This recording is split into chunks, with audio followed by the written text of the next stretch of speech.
میں نے اپنے تایا جی کو دیکھا ہے، 1 سیکنڈ میں فیصلہ ٹھہرا تھا دل کا جب یہ لفظ بولے تھے کہ علی پاک کا نام لے رہے ہو، منہ اور زبان میں تو بدبو ہے، بس چوٹ پڑتی ہے تو پتھر بھی صدا دیتے ہیں، آگ لگتی ہے تو پتے بھی ہوا دیتے ہیں، یوں ڈبیا نکالی اور مروڑی اور پھینکی۔ میں نے بولا تھا تایا جی جذباتی فیصلے نہیں، کہا بیٹا نہیں، بات ہی اب سمجھ آئی ہے کہ رشتے پاکیزہ لوگوں سے اور بدبو اور سمیل، مہمانوں کو کبھی واش روم میں نہیں بٹھایا جاتا، سمیل کی جگہ پہ ان کے بستر نہیں لگائے جاتے،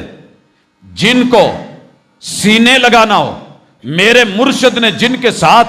دن اور رات کے لمحات گزارنے ہیں، مسواک کر کے انٹر ہوں اور ہم بدبودار بن کے اندر آئے ہیں، تو پھر امتی ہونے کی نسبت کیسے؟ آئیے یہ آخری لمحات میرے محبوب نے یوں انگلی اٹھائی ہے، یہ ہاتھ ہے، انگلی اٹھائی ہے، اور لفظ زبان پہ کیا تھے؟ اللہم الرفیق الاعلی، اللہم الرفیق الاعلی۔ یارو زندگی کا پل پل تو میں ابھی دکھاتا ہوں، لیکن یہ موت کا لحاظ کہ جب بندہ تڑپ رہا ہوتا ہے، کوئی گالی نکال رہا ہے، والد صاحب کے ساتھ بے شمار بیڈ لگے ہوئے تھے، وہ آخری رات کے منظر نہیں بھولتے،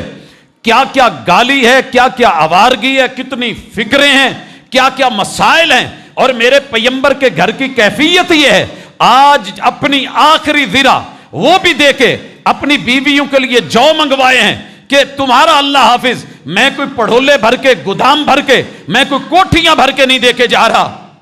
میرے نبی نے قوت لا یموت اور اللہ وارث، اللہ وارث۔ میری ماں جی عائشہ کہتی ہیں میرے گھر میں اتنا بھی نہیں تھا کہ چراغ جلانے کے لیے تیل گھر میں ہو، وہ بھی ہمسائی سے مانگ کے لائی کہ میرے مرشد تکلیف میں ہے، آخری رات میں میرے مرشد اور میرے پیغمبر کے گھر میں چراغ کے اندر تیل بھی ادھار کا ہے، مگر کوئی وصیت میں فلاں باغ تیرا، فلاں جاگیر تیری، فلاں جگہ تیری نہیں۔ لوگوں ظالموں ظلم کرتے ہو،